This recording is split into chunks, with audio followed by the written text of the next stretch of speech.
अस्सलामुअलैकुम दोस्तों, आज मैं इस लेक्चर में आप सबको कुछ स्पेसिफिक आउटपुट दूंगा जो कि बाज़ औक़ात एग्ज़ाम में पूछी जाती हैं। बाज़ औक़ात वो इनपुट समझ देता है कि 3 इनपुट्स हैं और इनकी आउटपुट्स निकालनी है। वो इस तरह मुख्तलिफ कोई भी नंबर लिख देगा, कोई भी अल्फ़ाबेट लिख देगा कि एम ये है, ए ये है, पी ये है, ए बी सी ये है, ए बी ये है, यानी कि इस तरह। अब इस लेक्चर में जो कराने जा रहा हूँ आपने गौर से सुनना है कि ये कैसे होगा। अब एम में वो कह देता है कि अगर मेजॉरिटी इनपुट्स जो है इसकी 1 होंगी तभी इसका आंसर आउटपुट में 1 आएगा। तो इसका क्या मतलब है, यानी कि वो कह रहा है कि एम जो है इसमें आउटपुट तो हमारी तभी 1 आनी चाहिए। जारी बात है, एम आउटपुट है, वो कह रहा है इसकी आउटपुट जो है 1 तभी आएगी जब मेजॉरिटी इनपुट्स आर 1। अगर मेजॉरिटी इनपुट्स आर 1 आएंगी तभी 1 होगी। अगर 1 नहीं होंगी मेजॉरिटी इनपुट्स तो उसका आंसर जो है वो 0 होगा। अब ये देखें, अब ये एम की आउटपुट्स का जो है वो सेक्शन है। अब यहाँ पे देखें, इसमें देखें एक्स में भी 0 है, वाई में भी 0 है और जेड में भी 0 है, यानी कि तीनों में 0 है। हमारी कोई भी इनपुट जो है वो 1 नहीं है, तो हमारा आंसर जो होगा वो फिर 0 ही होगा। इसी तरह नीचे देखें तो यहाँ पे लिखा हुआ है 0 0 1, जबकि अब यहाँ पे देखें जबकि मेजोरिटी में 0 है, 1 तो है ही नहीं। 1 जो है वो तो कम है, 1 है सिर्फ, और 0 ज़्यादा है। तो अब यहाँ पे भी 1 जो है वो मेजोरिटी में नहीं है, तो हमारा आंसर यहाँ पे भी 0 होगा, आउटपुट यानी 0 होगी हमारी। इसी तरह यहाँ पे भी देखें, 1 की तादाद जो है, 1 जो इनपुट है वो एक ही जगह आ रही है, उसके अलावा 0 जो है वो दोनों जगह आ रहे हैं, तो तब भी हमारा आंसर जो होगा वो 0 ही होगा, क्योंकि हमारी मेजॉरिटी इनपुट जो है वो 0 हैं, 1 नहीं है। अब इसी तरह नीचे देखते हैं, यहाँ पे देखते हैं अब 1 जो है वो 2 जगह आ रहा है, यानी कि हमारा जो मेजॉरिटी 1s आ रहे हैं, यानी 1s की तादाद अब ज़्यादा है 0 से, तो मेजॉरिटी 1 है। अब हमारी यानी इनपुट जो है वो मेजॉरिटी इनपुट्स 1 है, तो हमारा आंसर जो होगा यहाँ पे 1 होगा। इसी तरह नीचे देखें, यहाँ पे देखें 1 0 0, तो अब ये देखें तो 1 जो है ये एक ही दफ़ा आ रहा है और 0 0 जो है वो ज़्यादा है, यानी कि 1 की तादाद 0 से कम है, तो यहाँ पे भी हमारा आंसर 0 होगा। यानी कि 0 जो है वो मेजॉरिटी में आ रहे हैं और 1 जो है वो एक ही जगह आ रहा है। इसी तरह 1 0 1 को देखें तो यहाँ पे देखें, अब 1 जो है यहाँ पे 2 जगह आ रहा है, 2 इनपुट्स में आ रहा है, यानी मेजॉरिटी इनपुट जो है वो हमारी 1 है, तो हमारा आंसर 1 होगा। इसी तरह उधर कह रहा है कि यहाँ पे भी देखें 1 1 जो है 2 जगह आ रहा है, तो तब भी हमारा आंसर 1। इसी तरह नीचे भी देखें तो हमारी 3 यानी कि मेजॉरिटी 1 जो है, मेजॉरिटी इनपुट जो है वो 1 है, तो हमारा आंसर 1 होगा, यानी हमारी आउटपुट जो होगी 1 होगी। ये तो हमें समझ आ गया होगा कि, यानी कि आपको समझ आ गया होगा कि मेजॉरिटी इनपुट जब वो 1 कहेगा तो आउटपुट उसकी कैसे 1 आएगी। इसी तरह इसके साथ जो ए है, इसका मतलब है कि ए में आउटपुट तभी 1 आएगी अगर हमारे एडजेकेंट इनपुट्स जो होंगी 1 होंगी, यानी कि साथ साथ वाली इनपुट 1 होंगी, तभी हमारा आंसर जो है वो, हमारी आउटपुट जो है वो 1 आएगी। यानी किस तरह, अब ये यहाँ पर देखें तो यहाँ पे जो है, यहाँ पे देखें हमारे एडजेकेंट जो इनपुट्स हैं ये तो सारी 0 हैं, यानी कि एडजेकेंट का मतलब यानी इसके साथ जो है या इसके साथ जो है ये एडजेकेंट इनपुट्स होती हैं, यानी कि साथ साथ। तो अब यहाँ पे देखें ये तो सारी 0 है, तो फिर हमारा आंसर 0 ही होगा। इसी तरह अगर हम यहाँ पे देखें, यहाँ पे भी देखें 0 0 और 1, तो देखें एडजेकेंट इनपुट्स तो हमारी 1 नहीं आ रही, यानी कि अगर यहाँ पे 1 है तो यहाँ पे भी आना चाहिए, अगर यहाँ पे है तो यहाँ पे भी आना चाहिए, तो हमारी तो इनपुट सिर्फ एक ही जगह 1 आ रही है, एडजेकेंट इनपुट्स 1 ही नहीं आ रही, तो हमारा आंसर फिर 0 होगा। इसी तरह यहाँ पे देखें, यहाँ पे 1 है मगर ना इसके इस तरफ 1 है ना इसके इस तरफ 1 है, यानी इसके साथ साथ कोई भी 1 नहीं है, यानी इसके इनपुट्स में जो है कोई भी 1 नहीं है, तो हमारा आंसर फिर 0 होगा। लेकिन अगर हम यहाँ पे देखें, यहाँ पे जो है, यहाँ पे देखें दोनों 1 जो है वो साथ साथ आ रहे हैं, यानी कि ये भी इसके एडजेकेंट में कोई साइड 1 आ रही है ना, यानी कि यहाँ पे भी इनपुट 1 है, यहाँ पे भी 1 है, यानी एडजेकेंट इनपुट्स 1 है, तो हमारा आंसर 1 हो जाएगा। इसी तरह अब यहाँ पे है 1 0 0, अब यहाँ पे देखें तो यहाँ पे सिर्फ एक ही जगह 1 है, जबकि हमें तो 2 जगह, कोई सी 2 जगह 1 चाहिए जो कि साथ साथ हो, तो यहाँ पे तो है ही नहीं, तो यहाँ पे भी हमारा आंसर 0 होगा। अब यहाँ पे देखें तो 1 0 1 है, यहाँ पे भी देखें तो यहाँ पे 2 जगह 1 आ रहा है मगर साथ साथ नहीं आ रहा है, एक दूसरे से अलग अलग है, तो यहाँ पे भी हमारा आंसर जो होगा वो 0 होगा, क्योंकि उसने कहा है कि एडजेकेंट इनपुट्स होनी, यानी साथ साथ इनपुट्स 1 होंगी तभी हमारा आंसर 1 होगा। अब यहाँ पे देखें तो यहाँ पे एडजेकेंट इनपुट्स हैं, यानी कि साथ साथ 1 आ रहा है। इसी तरह इधर भी देखें तो यहाँ पे भी 1 आ रहा है साथ साथ, चाहे वो 2 हो चाहे वो 3 हो, तो हमारा इनपुट जो होगा तब, सॉरी आउटपुट तभी 1 होगा हमारा। इसी तरह हमारा एक पी जो है, पी आउटपुट है जो कि प्लिंड्रोन है। अब इसके पीछे एक कॉन्सेप्ट है। अब यहाँ पर देखें, अब ये प्लिंड्रोन का क्या मतलब है। प्लिंड्रोन का मतलब है कि ये देखें, अब ये 3 0 है ना, अगर मैं इनको रिवर्स करूँ, यानी कि किस तरह, मैं आपको समझाता हूँ। अब मैं इनको रिवर्स ऑर्डर में लिखूँ, यानी अभी मैंने फर्स्ट करें यहाँ से लेफ़्ट से राइट लिखा हुआ है, अब मैं इनको राइट से लेफ़्ट लिखता हूँ। अब देखिए, जब मैंने इसे लेफ़्ट से राइट लिखा, जब और फिर जब मैंने इसे राइट से लेफ़्ट किया, तो मेरा जो डिजिट है वही रहा, यानी कि तीनों ये 0 थे, अभी भी तीनों 0 ही रहे, यानी कि यहाँ पे भी 0 है तो यहाँ पे भी 0 ही रहा, यहाँ पे भी 0 है, यहाँ पे भी 0 रहा, यहाँ पे भी 0, यहाँ पे 0, तो हमारा आंसर यानी कि वही रहा, हमारे आंसर पे कोई इफेक्ट नहीं पड़ा, तो फिर हम कहेंगे हमारी इनपुट, सॉरी आउटपुट तभी 1 होगी। अब ये देखें, अब ये मैंने लिखा है 0 0 1, अब जब मैं इसको रिवर्स करता हूँ, यानी ये जो पहला डिजिट आखिरी डिजिट है इसे मैं पहले ले आता हूँ और आखिरी इस पहले डिजिट को आखिर में ले जाता हूँ और जो बीच वाला वो वैसे ही रहेगा, सारी बात है, क्योंकि 3 डिजिट नंबर है। तो अब ये देखें जब हम इसको रिवर्स करेंगे तो ये नंबर जो है चेंज हो जाएगा। ये पहले 0 0 था, ये देखें 0 0 0 ही रहा, लेकिन अब ये देखें ये तो 1 0 0 में चेंज हो गया। तो फिर हमारा आउटपुट जो होगा तो 0 होगा। हमारी आउटपुट तभी 1 होगी जब हम उसका ऑर्डर को चेंज करें, यानी रिवर्स करें और हमारे आउटपुट पे कोई इफेक्ट ना पड़े। लेकिन अगर हमारे आउटपुट पे जो है इफेक्ट पड़ता है, यानी कि रिवर्स करते हैं और हमारा जो है नंबर चेंज हो जाता है, तो हमारी फिर आउटपुट जो होगी वो 0 होगी। इसी तरह आप मज़ीद क्वेश्चन समझेंगे ताकि आपको मज़ीद बेहतर समझ आए। अब यहाँ पर देखें तो ये 0 0 वाली मैंने एग्जांपल समझाई और जब मैंने इसको रिवर्स करके लिखा तब भी हमारा आंसर 0 0 में ही रहा, तो हम कहेंगे फिर यानी कि कोई इफेक्ट नहीं पड़ा, तो हमारी आउटपुट जो होगी वो 1 होगी। इसी तरह अगर मैं अगले क्वेश्चन में देखूँ, जब मैंने 0 0 1 को रिवर्स किया तो 1 0 0 हो गया, हमारे आंसर पे इफेक्ट पड़ा, हमारा आंसर जो है वो चेंज हो गया, जिसकी वजह से हमने कहा कि हमारी आउटपुट जो होगी वो 0 होगी। अब अगला नंबर देखें 0 1 0। अब मैं इसको रिवर्स करता हूँ। अब मैंने जब 0 1 0 को रिवर्स किया तब भी ये 0 1 0 रहा, यानी हमारे आंसर पे कोई इफेक्ट नहीं पड़ा, तो हमारी आउटपुट जो है फिर आ जाएगी 1, यानी कि यूँ। इसी तरह अगर मैं आगे बताऊँ आपको, ये 0 1 1। अब मैं इसको रिवर्स करता हूँ। अब मैंने जब 0 1 1 को रिवर्स किया तो ये जो है ये 1 फिर इधर आ गया, ये वाला 1 इधर आ गया और ये 0 इस तरह। तो देखें हमारा आंसर चेंज हो गया, तो हमारा आंसर चेंज हो गया, इस वजह से हमारा आंसर जो होगा यानी हमारी आउटपुट जो होगी वो 0 होगी, यानी कि यूँ। इसी तरह देखें तो 1 0 0। अब मैंने 1 0 0 को रिवर्स किया तो देखें ये 0 0 1 हो गया, यानी कि इफेक्ट पड़ा, यानी कि ये डिजिट को जब हमने चेंज किया, रिवर्स में किया, तो ये चेंज हो गया, तो हमारी आउटपुट फिर 0 ही होगी, यानी कि यूँ 1 0 0, ये 1 0 0। ठीक है, ये जो है ये दोनों अलग अलग आउटपुट है और ये भी अलग आउटपुट है। इसी तरह ये भी अलग आउटपुट का सेक्शन है, ये भी अलग आउटपुट का सेक्शन है। तो मैं सिर्फ ये 3 नंबर समझा रहा हूँ जो कि इनपुट्स में, ये वाले 3 नंबर्स। अब ये देखें 1 0 1। अब जब मैं इसको चेंज करता हूँ तो देखें, अब जब मैंने 1 0 1 को रिवर्स किया तब भी मेरा जो आंसर है 1 0 1 में ही हुआ, यानी कि जब मैं 1 0 1 को रिवर्स करूँगा तो ये 1 जो है ये वाला 1 इस तरफ आ जाएगा, ये 0 इधर आ जाएगा और ये वाला 1 इस तरफ चला जाएगा। तो यानी कि मेरा आंसर जो है वो तब भी वैसे ही रहा, यानी कोई इफेक्ट नहीं पड़ा, तो हमारा आंसर आउटपुट जो होगा वो 1 आ जाएगा। इसी तरह निचले 2 देख लें। अब ये तो आपको समझ आ गया। देखिए 1 1 0, जब मैं इसको रिवर्स करूँगा 0 1 1, तो जब 0 1 1 करूँगा तो हमारा आंसर जो है यानी चेंज हो जाएगा, तो फिर यहाँ पे आउटपुट में आ जाएगी 0। और अगर मैं ये करूँ कि 1 1 1 को रिवर्स करूँ तो वो फिर भी 1 1 1 ही रहेगा, तो हमारा आंसर आएगा 1। तो इसे कहते हैं प्लिंड्रोन। आपको दोबारा बता देता हूँ कि इसकी आउटपुट कब 1 आएगी। इसकी आउटपुट तब 1 आएगी जब हम किसी भी नंबर को रिवर्स करें और तब भी वही नंबर रहे, तभी हमारी आउटपुट 1 आएगी। यानी कि जिस तरह मैंने यहाँ पे बताया, इसी तरह यहाँ पे, इसी तरह यहाँ पर और इसी तरह यहाँ पर। तो यानी कि इस जगह पर जो है हमने जब इन नंबर्स को रिवर्स किया, हमारा नंबर जो है वो उसी तरह रहा, हमारा आउटपुट तभी 1 आया है। अदरवाइज़ अगर हमारा आंसर चेंज हो जाए तो हमारी आउटपुट जो होगी वो 0 हो जाएगी। अब ABC पे आए थे। ABC को जो है वो कहता है कि ये ऐसी आउटपुट है, यानी कि हमने 2's कॉम्प्लीमेंट निकालना है इसमें XYZ का, यानी XYZ जो नंबर है हमने इसका 2's कॉम्प्लीमेंट निकालना है। यानी क्या मतलब, जैसा कि आप सबको मैंने पिछले लेक्चर्स में 2's कॉम्प्लीमेंट समझा दिया कि किस तरह निकालते हैं। तो अगर अब तक आपने अभी तक नहीं देखा या आपको नहीं आता तो आप डिस्क्रिप्शन में जाके देख सकते हैं, मैंने वहाँ पे उसका लिंक रख दिया है। ये समझते हैं कि 2's कॉम्प्लीमेंट ऑफ XYZ क्या मतलब है, यानी कि इसका मतलब। अब सबसे पहले देखें तो XYZ जो है ये 0 0 0 है। तो 0 0 0 जब इसका हम 2's कॉम्प्लीमेंट निकालेंगे, 2's कॉम्प्लीमेंट जब निकालेंगे तो इसका 2's कॉम्प्लीमेंट जो होगा वो भी 0 0 ही होगा। तो इसी तरह यहाँ पर हम इन सब इनपुट्स जो है XYZ को हम एक नंबर सपोज कर लेंगे, जिस तरह 0 0 को मैंने सपोज किया, इसी तरह 0 0 1 का जब हम 2's कॉम्प्लीमेंट निकालेंगे तो वो यहाँ पे लिख देंगे ABC के आउटपुट में, आउटपुट वाले सेक्शन में। यानी कि तो मैंने यहाँ पर इन सब इनपुट्स का जो है वो 2's कॉम्प्लीमेंट इस सेक्शन में लिख दिया है।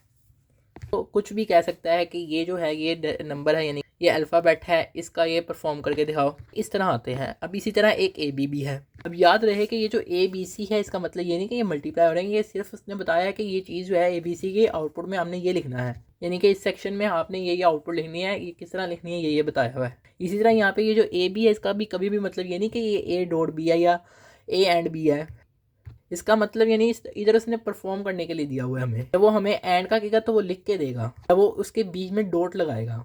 अब AB का मतलब है कि हमने देखना है कि हमारी इनपुट जो XYZ है उसमें कितने 1 आ रहे हैं, यानी 1 की तादाद या 1 होगी या 2 होगी या मैक्सिमम, यानी कि मैक्सिमम 3 ही होगी ना, क्योंकि हमारे पास 3 इनपुट्स हैं।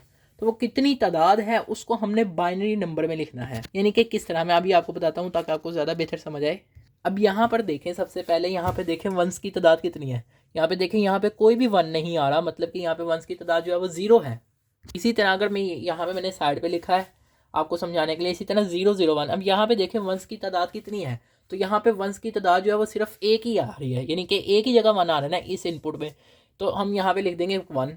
इसी तरह यहाँ पे देखें तो 010। अब यहाँ पे भी देखें तो इस जगह भी इस रो में जो है यहाँ पे वन की तादाद सिर्फ एक ही है, तो फिर मैं 1 नहीं लिख दूंगा। इसी तरह अगर मैं यहाँ पे देखूँ तो यहाँ पे वंस की तादाद है 2, तो मैं 2 लिख देता हूँ साइड पर। इसी तरह मैंने हर जगह जितनी जितनी वंस की तादाद थी इनपुट्स में, मैंने उतने यहाँ पे साइड पे लिख दी। यहाँ पे देखें 2 तादाद है तो 2 लिख दी, यहाँ पे भी 2 है तो 2 लिख दी, यहाँ पे 3 है तो 3 लिख दी।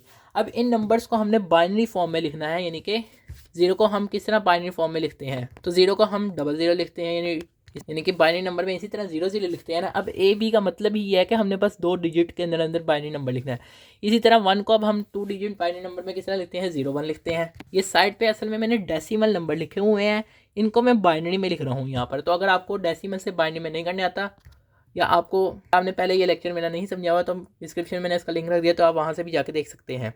इसी तरह ये भी 1 है तो इसे भी बाइनरी में 01 लिखेंगे। इसी तरह 2 है तो 2 को हम 10 लिखते हैं बाइनरी नंबर में, इस तरह, यानी कि अब यहाँ पे जहाँ पे 2 है तो उसे हम बाइनरी नंबर में 10, यहाँ पे भी 2 है तो बाइनरी नंबर में 10, और 3 को हम बाइनरी नंबर में 11 लिखते हैं। तो ये असल में इसकी आउटपुट थी, यानी कि ये सिर्फ ये जो है ये मैंने सिर्फ समझाने के लिए किया है, ये एक्स्ट्रा वर्क है, ये आपको करने की ज़रूरत नहीं है। ये सिर्फ समझाने के लिए किया था, समझने के लिए आप कर सकते हैं, लेकिन उस तरह करने की ज़रूरत नहीं है। यानी कि ये जो स्टेप है ये वाले, ये सिर्फ मैंने समझाने के लिए किए थे।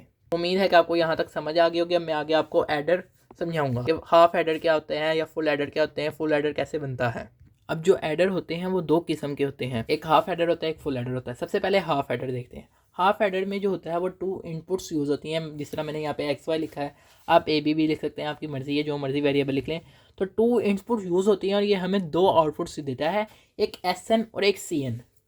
तो आप SN भी लिख सकते हैं या SH लिख सकते हैं या CH लिख सकते हैं, आपकी मर्ज़ी, यानी सब्सक्रिप्ट में आप जो मर्ज़ी कर सकते हैं। लेकिन ऊपर जो है आपका ये SC लिखेंगे और इसे CE लिखेंगे, इसके नीचे सब्सक्रिप्ट आपकी मर्ज़ी है, जो मर्ज़ी कर लें आप।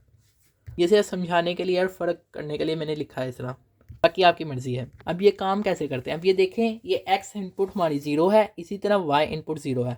तो जब हम 0 को 0 में ऐड करते हैं, यानी कि, तो हमारा आंसर क्या आता है, 0 ही आता है। यानी कि ये जो अब 0 आया है, ये जो चीज़ आई है नीचे, इसे हम कहेंगे कि ये SN है। अगर हम देखें तो हमारे कैरी में कुछ नहीं किया, यानी कि हमारा कैरी जो है वो भी 0 है। तो SN का मतलब है जो हमारा आंसर आया है, और CN का मतलब है जो कैरी में गया है। तो अब अगर हम देखें SN में हमारा, हमने जब 0 में 0 ऐड किया तो हमारा आंसर क्या आया, 0। यानी कि यहाँ पे हम लिखेंगे 0, और कुछ भी कैरी नहीं हो रहा तो C में भी क्या लिख देंगे, 0। इसी तरह 0 में जब हम 1 को ऐड करेंगे तो हमारा आंसर क्या आएगा, 1, यानी कि SN में लिखेंगे जो हमारा आंसर आएगा। और कैरी में क्या जा रहा है, कुछ भी नहीं जा रहा, 0 है, तो कैरी में 0 लिख देंगे। इसी तरह अगर हम 1 को ऐड करें 0 में तो हमारा आंसर तब भी 1 ही आता है, यानी कि SN में हमारा आंसर क्या होगा, 1 होगा। और जो कैरी में है, जाहिर बात है, 1 में जब ऐड 0 करें तो हमारा कैरी में कुछ नहीं आता, हमारा कैरी 0 ही होता है, तो 0 लिख देंगे CN में। यानी कि हम SN में वो रकम लिखेंगे या वो नंबर लिखेंगे जो हमारा ऐड होके आ रहा है, और CN में हम वो लिखेंगे जो कैरी जा रहा है। इसी तरह अगर हम 1 + 1 करते हैं जब बाइनरी नंबर में, तो हम देखते हैं कि हमारे 1 जब 1 + 1 करते हैं तो नीचे 0 आता है, जबकि कैरी में 1 जाता है। यानी कि हमारा जो है 1 वो CN है और 0 जो है वो SN है। तो ये हाफ एडर की जो है ट्रूथ टेबल है, यानी कि हाफ एडर का। तो हाफ एडर का ट्रूथ टेबल ऐसे ही होता है, जब हम 2 इनपुट्स देते हैं तो वो हमें 2 किस्म की आउटपुट देता है। एक तो वो हमें उसका सम करके बताता है कि उसका आंसर क्या आ रहा है, और एक वो हमें कैरी देता है। जब भी हम करेंगे तब हमारा यही आंसर आएगा। यानी कि अब अगर आप यहाँ पर गौर करें CN वाले कॉलम सेक्शन में, इसमें हमारी आउटपुट जो है कब 1 आ रही है।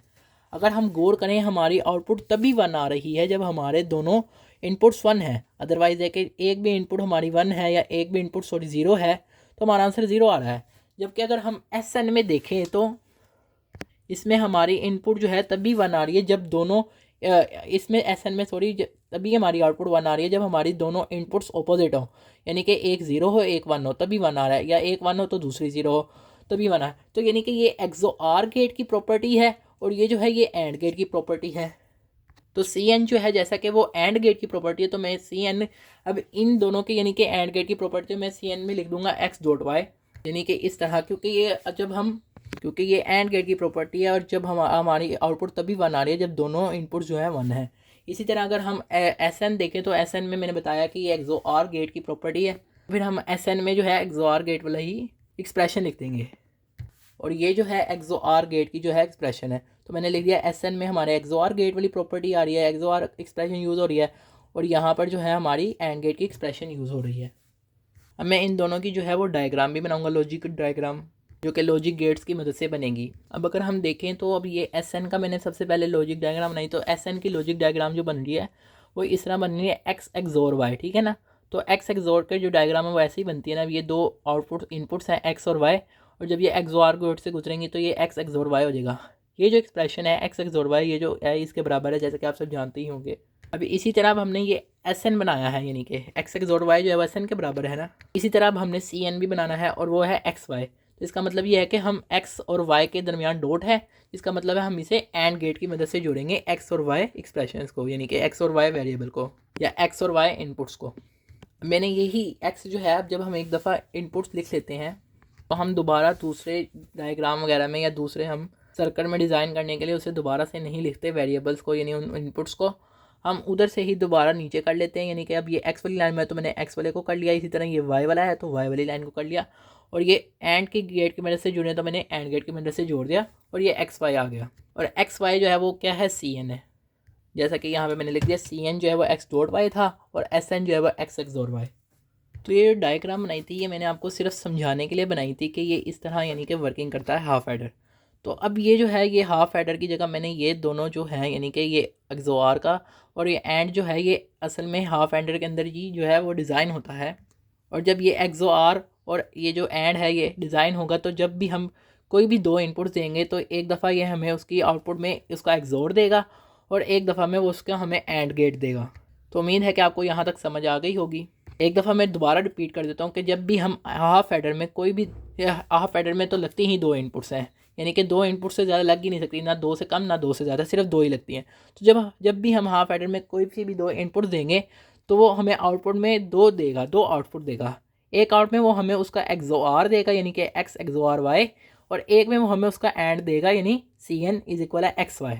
उम्मीद है कि आपको ये समझ आई होगी। ये दोनों इसकी इनपुट्स हैं और ये दोनों जो है इसकी आउटपुट्स है। इसी तरह आप फुल एडर भी करते हैं जो कि कोई मुश्किल नहीं है, वो ईजी है बहुत। जब आपको हाफ एडर बनाना है तो हम वो भी बना सकते हैं फुल एडर। अब हम फुल एडर की तरफ चलते हैं। फुल एडर में जो होते हैं वो तीन इनपुट्स होती हैं X Y Z, और ये हमें यूज़ होती हैं, यानी तीन इनपुट्स यूज़ होती हैं और दो आउटपुट्स देती हैं। इसमें भी उसी तरह ही होना है कि जो इनपुट्स हैं उनको आपस में ऐड करेंगे और जो कैरी में आएगा उसे CF में लिख देंगे और जो हमारा सम आएगा उसे SF में लिखेंगे, यानी कि F का मतलब फुल, ठीक है। पर आपको F इतना वाज़ेह नहीं हो रहा होगा तो ये F लिखा है मैंने यहाँ पर। अब यहाँ पर देखें जब हम ज़ीरो को ज़ीरो में ऐड करें फिर ज़ीरो में ऐड करें तो हमारा आंसर जो होता है ज़ीरो होता है, और कैरी में भी सारी बात कुछ नहीं जाएगा तो वो कैरी भी ज़ीरो ही होगा। इसी तरह अगर मैं देखूँ 0 + 1 तो हमारा आंसर क्या आएगा, 1 आएगा, यानी कि जब ज़ीरो में ऐड करेंगे ज़ीरो तो ज़ीरो, फिर ऐड करेंगे 1 तो हमारा आंसर यानी 1। तो 1 जो है वो SF में लिखेंगे, और कैरी में सारी बात है कुछ नहीं हो रहा, कैरी कुछ नहीं आ रहा, तो हमारा आंसर जो होगा कैरी में वो 0 होगा। इसी तरह नीचे भी जब 0 + 1 + 0 करेंगे तो हमारा जो आंसर होगा वो 1 होगा, जो कि SF में लिखेंगे, और यहाँ पर जो CF में सारी बात है कुछ नहीं कैरी हो रहा तो 0। इसी तरह यहाँ पर 0 + 1 + 1, तो जब हम बाइनरी नंबर में 1 को 1 में ऐड करते हैं तो हमारा जो है कैरी में जो है वो 0 चला जाता है, कैरी में 1 चला जाता है और नीचे 0 आ जाता है। आपको अभी पहले भी समझाया था, यानी कि जब हम 1 में 1 को ऐड करते हैं तो हमारे नीचे 0 आ जाता है और कैरी में 1 चला जाता है, यानी SN में जो है वो 0 होता है और CN में 1 होता है। अब यहाँ पे मैं 3 पुट्स की बात कर रहा हूँ, यानी फुल एडर की बात करूँ तो यहाँ पर जो होगा मैं SF और CF लिख रहा हूँ, SN की जगह SF लिख रहा हूँ और CN की जगह CF लिख रहा हूँ। तो SF की जगह 0 आ गया और कैरी में 1 चला गया तो ये कैरी में लिख दिया। इसी तरह 1 + 0 + 0 करेंगे तो यहाँ पे भी जो है वो 1 आ जाएगा, यानी कि ऐड करेंगे तो हमारा आंसर 1 होगा और कैरी में कुछ नहीं जाएगा तो 0। इसी तरह नीचे होगा। इसी तरह जब हम बाइनरी नंबर में 3 1s को ऐड करते हैं तो हमारा आंसर क्या आता है, हम 3 1s को ऐड करते हैं बाइनरी नंबर में तो हमारा एक नीचे 1 आ जाता है, एक कैरी में 1 चला जाता है, यानी कि SF में भी 1 आता है और CF में भी 1 आता है, यानी कि यूँ। तो उम्मीद है कि आपको ये समझ आया होगा। अगर फिर भी आपसे कोई चीज़ ऐसी चीज़ है जो आपको ना समझ आए तो आप कमेंट में पूछ सकते हैं। अब हमने इसकी एक्सप्रेशन बनानी है। अब इस तरह अगर हम एक्सप्रेशन बनाएंगे तो इस तरह ज़रा थोड़ी देर लगेगी, के मैप के ज़रिए आसानी से बन जाएगी, तो आपको जैसे ईजी लगता है उस तरह इसकी एक्सप्रेशन बना दें। तो मैं यहाँ पर आपको के मैप से बना के दिखा देता हूँ, यानी के मैप की मदद से। ये मैंने साइड पे नंबर लिखे हैं, यानी कि 0 1 2 3 4 5 6 7, यानी कि ये देखें तो अगर 0 0 है, इसे हम डेसिमल में 0 लिखते हैं, इसी तरह इसको 1, इसी तरह इसको 2, इसको 3, इसको 4, इसको 5, इसको 6, इसको 7, और इसी तरह ये के मैप जिस तरह बनाते हैं, जैसे कि आप सबको मैंने पिछले लेक्चर्स में बनाना सिखाया है। अगर आपको नहीं आता तो ये आप डिस्क्रिप्शन में जाकर वहाँ से देख सकते हैं के मैप का किस तरह के मैप बनाते हैं। मैंने ऊपर वेरिएबल्स भी लिख दिए हैं जिस तरह तरतीब से लिखते हैं के मैप के रूल के मुताबिक। अब अगर आप यहाँ पर देखें तो हमारी आउटपुट्स जो है वो कब 1 आ रही है, हमारी आउटपुट 1 आ रही है 1 में आ रही है, 1 वाले ब्लॉक में। इसी तरह यहाँ पे आउटपुट जो हमारी 1 आ रही है वो 2 वाले ब्लॉक में आ रही है, यहाँ पे आउटपुट 1 आ रही है 4 वाले ब्लॉक में। इसी तरह यहाँ पे आउटपुट आ रही है 1 7 वाले ब्लॉक में। तो जिस ब्लॉक में हमारा 1 आ रहा है वहाँ हम 1 लिख देंगे।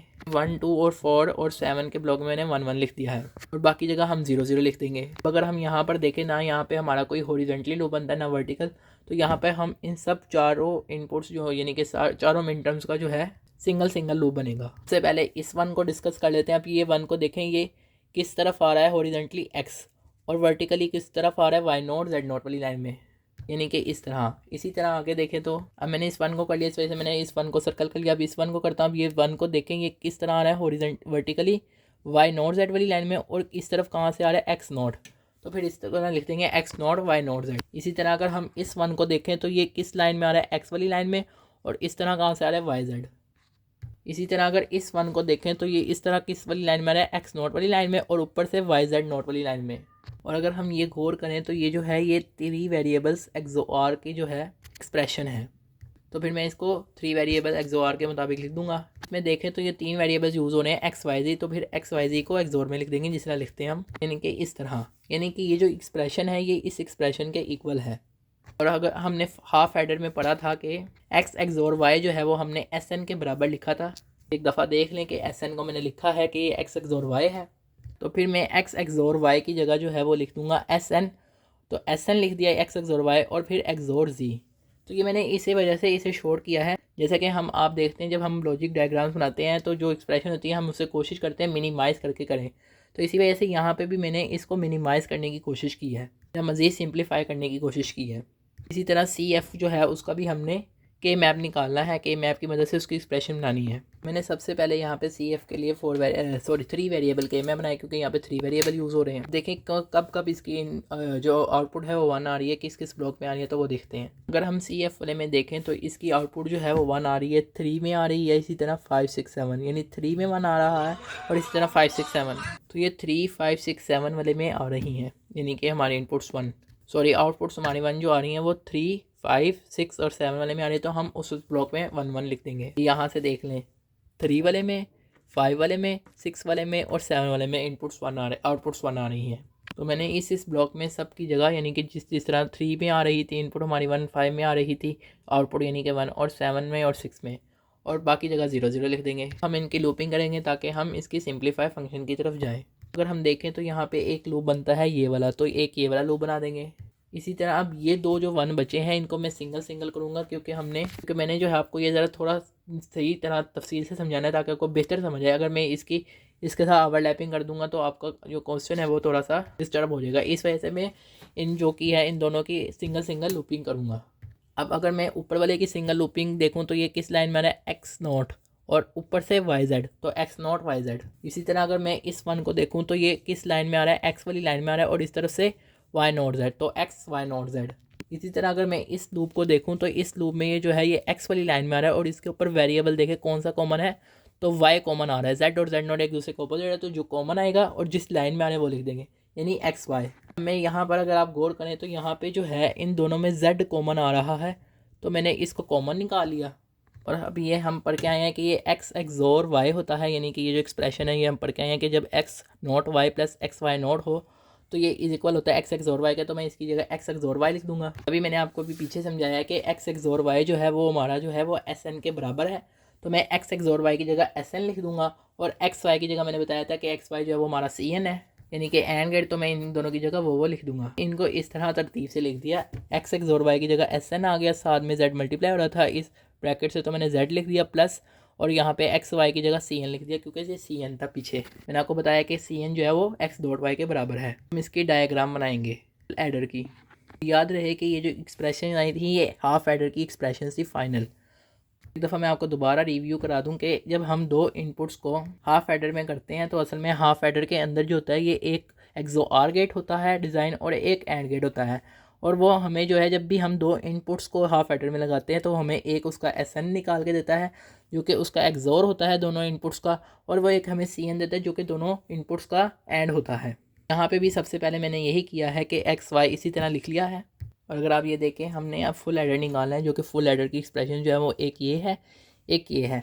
अब ये देखें तो सबसे पहले मैंने हाफ एडर में SCN और SN लगा दिया है। अब हमें अगर हमने फुल एडर की एक्सप्रेशन बनानी है तो हमें SN के साथ इसका XOR Z भी करना है, यानी कि जो हमारा SN आया है इसके साथ हम एक और वेरिएबल लगाएंगे Z और उसका XOR कर देंगे, तो हमारे पास फुल एडर की एक जो है आउटपुट आ जाएगी।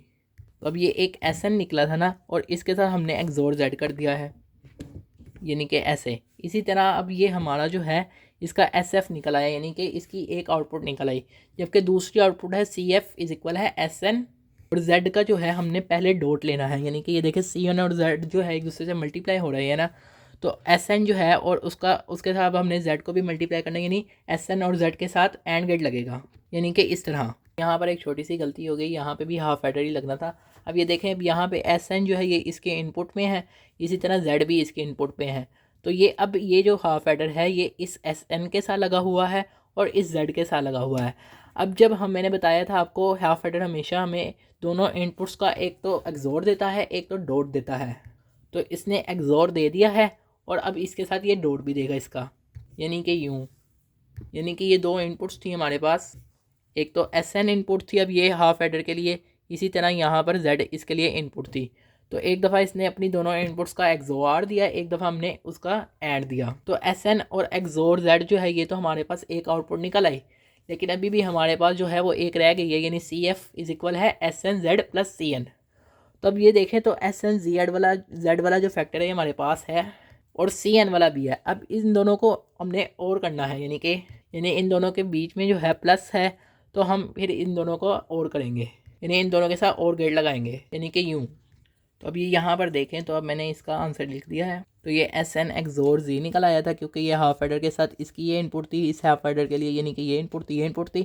तो एक दफ़ा इसने इसका XOR Z दिया जो कि SF के बराबर आ गया, और इसी तरह अब ये इसने इस तरह का इसका भी था CN और SN, और हमें CF बनाने के लिए हमें SN Z यानी ये वाले फैक्टर की ज़रूरत थी जो कि ये इसने हमें दे दिया था, ये वाले हाफ एडर ने, और साथ में ये। तो अब हमें असल में ये जो CF के लिए हमें इस फैक्टर को और इस फैक्टर को आपस में ऐड करना था, तो ऐड करने के लिए मैंने और गेट लगा दिया, ये हमारा जो है फाइनल हाफ फुल एडर है। अब यानी कि ये जो सारा है ये फुल एडर है। उम्मीद है कि आपको ये समझ आ गया हो कि हाफ एडर क्या होता है और फुल एडर क्या होता है, ये कैसे बनता है। आप सब दोस्तों का लेक्चर सुनने का शुक्रिया। अगर आप सबको कोई भी ऐसा क्वेश्चन जो रह गया है तो आप कमेंट सेक्शन में पूछ सकते हैं। शुक्रिया।